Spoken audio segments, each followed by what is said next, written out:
ஓம் ஸ்ரீ குருப்யோ நம வக்ரதுண்ட மகாக்காய சூரியகோடி சமப்பிரப நிர்விக்னம் குருமே தேவ சர்வகாரிய சர்வதா. உலகமெங்கும் இருக்கும் நமது ஆன்மீகம் பிளஸ் சேனல் நேயர்கள் அனைவருக்கும் ஜோதிட குருஜியின் இனிய வணக்கங்கள், வாழ்த்துக்கள், ஆசீர்வாதங்கள். இந்த அருமையான காணொலியில் நம்ம பார்க்க போகிறது செவ்வாய் பகவானின் பெயர்ச்சி. சாதாரணமாகவே செவ்வாய் பகவான் ஒரு 40-45 நாள் ஒரு ராசியில் இருப்பார். அவரும் கிட்டத்தட்ட அப்படியே சூரியனோடே இணைந்து வருவார், அப்புறம் கொஞ்சம் தள்ளி போவார், அப்படியே போயிட்டே இருக்கும். அந்த வகையில் இந்த பூமிக்காரகன் மங்களக்காரகனே செவ்வாய் தான். ஆனால் நிறைய பேர் நல்ல நிகழ்ச்சிகள்லாம் செவ்வாய்க்கிழமை செய்ய மாட்டோம். செவ்வாயோ வெறும்பாயோன்னு சொல்லிட்டு நம்ம செய்ய மாட்டோம். ஆனால் இந்த பூமி நமக்கு வீடு கிடைக்கணுங்கிற பாக்கியம் செவ்வாய் பகவான் நல்ல நிலைமையில நம்ம ஜனனகால ஜாதகத்தில் இருந்தால் நமக்கு கண்டிப்பாக அந்த பூமி யோகம் உண்டாகும். அந்த வகையில் இந்த பூமிக்காரகன் மங்களக்காரகன் என்று அழைக்கப்படக்கூடிய செவ்வாய் பகவான் பிப்ரவரி மாதம் 23/2/2026 முதல் 2/4/2026 வரைக்கும் கும்பராசியில் சஞ்சாரம் பண்ண போகிறார். கொஞ்ச காலம் இந்த செவ்வாய் பகவான் சூரியன், ராகு அதோட சேர்ந்து குருவோட பார்வையை பெற்று சஞ்சாரம் பண்ண போகிறார். அந்த வகையில் இந்த செவ்வாய் பகவான் 23/2/2026 முதல் 2/3/2026 வரைக்கும் அவரோட சொந்த நட்சத்திரமான அவிட்டம் நட்சத்திர காலில் டிராவல் பண்ணுறார். அதுக்கப்புறம் 3/3/2026 முதல் 18/3/2026 வரைக்கும் ராகு பகவானின் சதயம் நட்சத்திர காலில் டிராவல் பண்ணுறார். அதே மாதிரி அதுக்கடுத்தபடி பார்த்தீங்கன்னா 19/3/2026 முதல் 2/4/2026 வரைக்கும் குரு பகவானின் பூரட்டாதி நட்சத்திர காலில் டிராவல் பண்ணுறார். அந்த வகையில் இந்த செவ்வாய் பகவான் கும்பராசியில் சூரிய பகவானோட இணைந்தா கூட குருவின் பார்வை வாங்கிறதுனால ஓரளவுக்கு சிறப்பான ஒரு சூழல் கண்டிப்பாக அமையும். அந்த வகையில் இந்த கும்பராசியில் சஞ்சாரம் பண்ணக்கூடிய செவ்வாய் பகவான் ஒவ்வொரு ராசிக்கும் என்னென்ன பலாபலன்களை கொடுக்க போகிறார் அப்படிங்கிறத பற்றி நம்ம இப்போ பார்ப்போம். இந்த காணொலிக்கு போகிறதுக்கு முன்னாடி சப்ஸ்கிரைப் பண்ண அனைத்து இனிய நெஞ்சங்களுக்கும் எங்களது நன்றிகள். சப்ஸ்கிரைப் பண்ணிக்கலையா? சப்ஸ்கிரைப் பண்ணிக்கோங்க. இந்த பதிவை ஃபுல்லாக ஸ்கிப் பண்ணாமல் பாருங்கள், ஷேர் பண்ணுங்கள், லைக் பண்ணுங்கள், கமெண்ட் பண்ணுங்கள். அதேமாரி உங்களோட ஜாதகம் பார்க்கணும் அப்படின்னு விருப்பப்பட்டீங்கன்னா என்னோட வாட்ஸ்அப் நம்பருக்கு வாங்க. அந்த வகையில் இந்த செவ்வாய் பகவான் கும்பராசியில் சஞ்சரிக்கும் காலம் அற்புதமான ஒரு காலம். இந்த பதிவினை நாம் பார்க்கலாம். இப்போ இந்த பதிவுக்கு போகலாமா? அன்பான மகர ராசி நேயர்களே, இந்த அருமையான காணொலியில் நம்ம பார்க்க போகிறது செவ்வாய் பகவானின் அற்புதமான ஒரு பயிற்சி. உண்மையிலேயே செவ்வாய் பகவான் உங்களுக்கு அற்புதம். ஏன் அப்படின்னா சுகாதிபதி, லாபாதிபதி. எப்போவுமே மகர ராசி நேயர்களுக்கு நான் சொல்லிக்கிறது அதான், முருகப்பெருமான் வழிபாடு தினந்தோறும் பண்ணுங்க, ரொம்ப அற்புதம். முடிஞ்ச செவ்வாய்க்கிழமை விரதம் இருங்கோ, ரொம்ப ரொம்ப விசேஷம். ஆக இந்த 4/11 அதிபதி செவ்வாய் பகவான் உங்களது ஜென்மராசியில் இருந்தார்.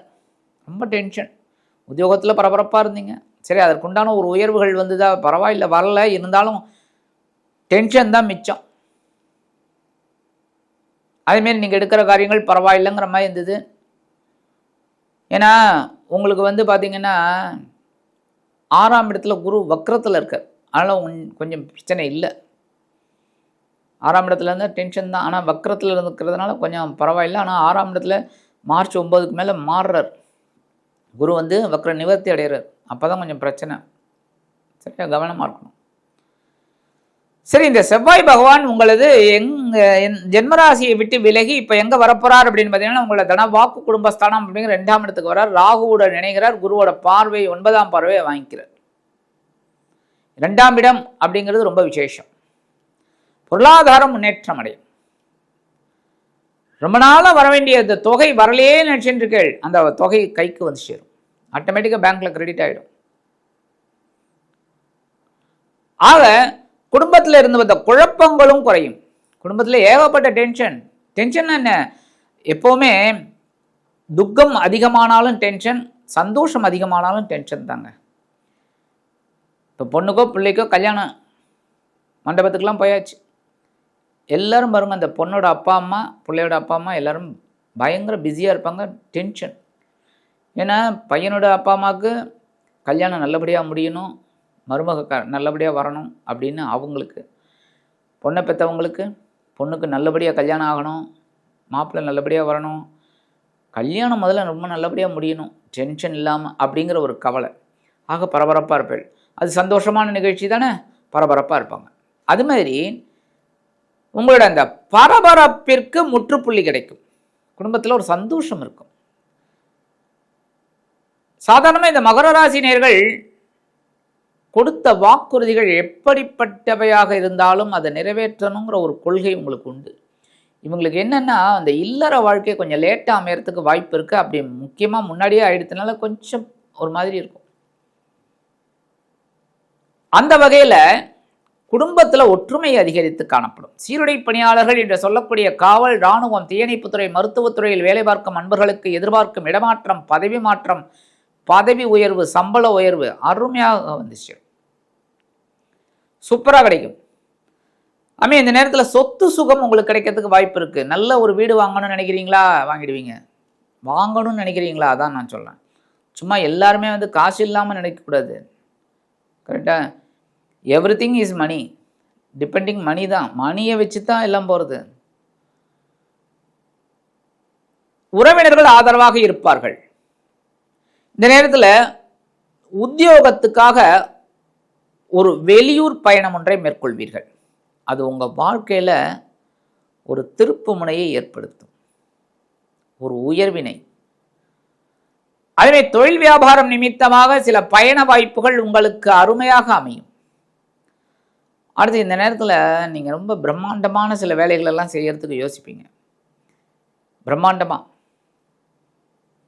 அந்த பிரம்மாண்டமான ஒரு யோகம் அப்படின்னாலும் கவனமாக இருந்தீர்கள் என்றால் நல்லது. அதேமாரி உடல் ஆரோக்கியத்தில் கவனமாக இருங்க. ரைட்டா? இந்த நேரத்தில் உடன்பிறப்புகள் உங்களுக்கு ரொம்ப அனுகூலமாக இருப்பாங்க. ஏன்னா நிறைய பாகப்பிரிவினைகள்லாம் முடிஞ்சிடுது. நிறைய டென்ஷன், குடும்பத்தில் குழப்பங்கள் எல்லாம் முடிஞ்சு போச்சு. இனிமேல் அண்டர்ஸ்டாண்டிங் தான், சூப்பராக போகும். அதே மாதிரி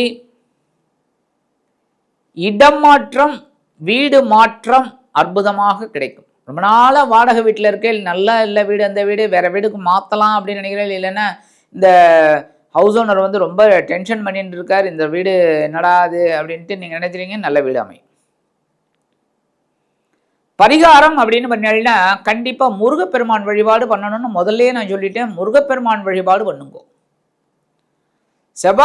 செவ்வாய்க்கிழமை முருகப்பெருமான் கோயிலுக்கு போங்க, ஒரு அர்ச்சனை பண்ணுங்க. அதேமாரி சென்னையில் இருக்கிறவா சிறுவாபுரி முருகன் கோயிலுக்கு போயிட்டு வாங்க. நல்ல சொத்து கிடைக்கிறதுக்கு வாய்ப்பு இருக்குது. நாளாக வாங்கணும், தட்டி போயின்னு இருக்கு. அதுமாதிரி சுபகாரிய நிகழ்ச்சிகளும் நடக்கும். முருகனை நினைச்சாலே சுபகாரிய நிகழ்ச்சிகள் அருமையாக நிறைவேறும். அதான் முருகனோட ஒரு பெரிய இது. ஏன்னா முதல் படை வீடே திருப்பரங்குன்றம். அங்கே தான் தெய்வ யானையை கல்யாணம் பண்ணிக்கிறார். சினம் தணிந்து அந்த திருமண கோலத்தில் இருக்கிறது அங்கே ரொம்ப விசேஷம்.